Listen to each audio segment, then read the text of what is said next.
Jai Hind. In this lecture, we will discuss one-bit comparator. This is a block diagram of comparator.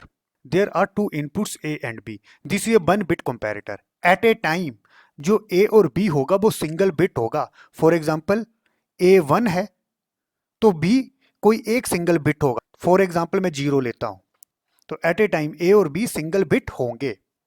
And there are 3 outputs in the case of comparator. Outputs क्या क्या हो सकती हैं? If A is greater than B, अगर जो A में bit है वो B के बिट से ग्रेटर देन होती है तो उस केस में आउटपुट X मिलेगी. इसी तरह से if A is equal to B you will get output Y. If A is less than B, you will get output Z. Now I will discuss truth table. There are two inputs.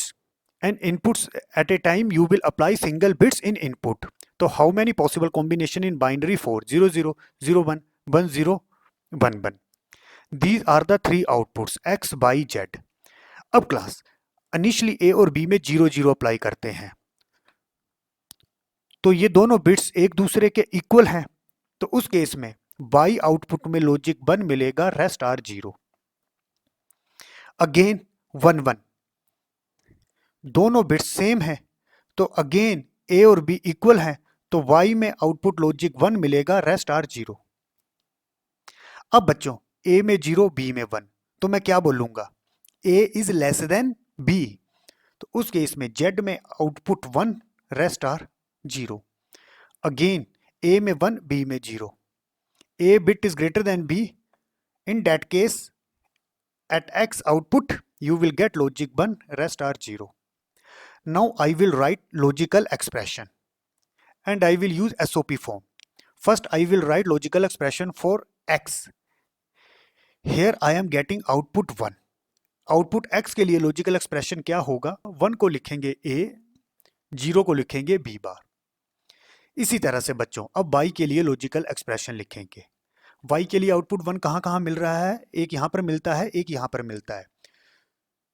तो इसके लिए SOP में कैसे लिखेंगे? 0 0 को लिखते हैं A bar B बार प्लस इस 1 के लिए लिखेंगे AB and this is equal to A XNOR B. Again अब Z के लिए लॉजिकल एक्सप्रेशन लिखेंगे. आउटपुट 1 यहां पर लॉजिक 1 मिला तो इस 1 के लिए लॉजिकल एक्सप्रेशन कैसे लिखेंगे? 0 को लिखेंगे A बार, 1 को लिखेंगे B. तो these are the logical expression for X by Z. अब बच्चों हम सर्किट बनाएंगे तो यहां पर दो इनपुट्स हैं, इसको मैं डायरेक्ट इस तरह से लिख रहा हूं, this is A, this is B. X के लिए क्या है? A और B को हमने नॉट गेट में अप्लाई किया, इनके बीच में होगा and operation, that is X is equal to A into B bar. इसी तरह से Y के लिए लॉजिकल एक्सप्रेशन क्या है? A और B के बीच में क्या हुआ? XNOR. This is XNOR. XOR के आगे हम नॉट गेट यूज करते हैं तो this is Y, A XNOR B. Z क्या है? A bar B, that is A not gate use किया, again B and operation, this is Z, A bar B. बच्चों ये जो लॉजिकल एक्सप्रेशन है X Y Z आप इनको directly भी लिख सकते हो. डायरेक्टली हम इसको कैसे लिखेंगे? फॉर एग्जाम्पल Y में आउटपुट 1 कब मिलेगी? जब A इक्वल टू B होगा, मतलब जब दोनों इनपुट सेम होंगी उस केस में आउटपुट 1 मिलनी चाहिए. ऐसा किस लॉजिक गेट्स में होता है? जब दोनों इनपुट सेम अप्लाई करते हैं आउटपुट 1 मिलता है, वो होता है एक्सनोर के केस में. एक्सनोर के केस में अगर दोनों इनपुट सेम हो, 0 0 हो या 1 1 हो तो आउटपुट क्या मिलती है? 1.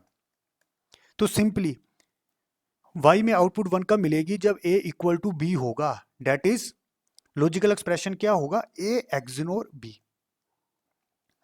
इसी तरह से बच्चों X में आउटपुट 1 कब मिलेगी? जब A ग्रेटर देन B होगा.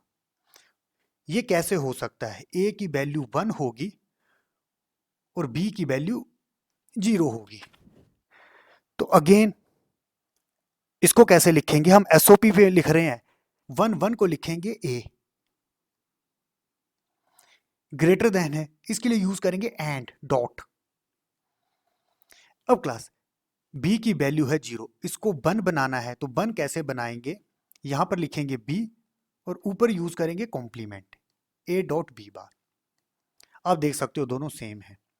इसी तरह से z में आउटपुट हाई कब मिलेगी, जब a लेस देन b होगा। इसका मतलब क्या है, b की वैल्यू 1 होगी, a की वैल्यू 0 होगी, तो इसको कैसे लिखेंगे, 0 को कैसे लिखेंगे a बार। अब बच्चों ये एसेंशियल कंडीशन है, जैसे 1 ग्रेटर देन 0, तो ये जो ऑपरेटर है ग्रेटर देन ऑपरेटर है, इसके लिए हम यूज करेंगे डॉट। इसी तरह से यहां भी 1 ग्रेटर देन 0 था, या आप ये बोल सकते हो 0 लेस देन 1, तो ये जो ऑपरेटर था ये एसेंशियल कंडीशन थी, तो इसके लिए यूज किया था and operation, that is dot. तो again this is A bar, less than के लिए यूज किया डॉट और 1 के लिए यूज करेंगे B. This is for Z. ये रूल हम कब लगाएंगे, आने वाले लेक्चर में, जब हम 2 बिट और 3 बिट कंपैरेटर डिस्कस करेंगे।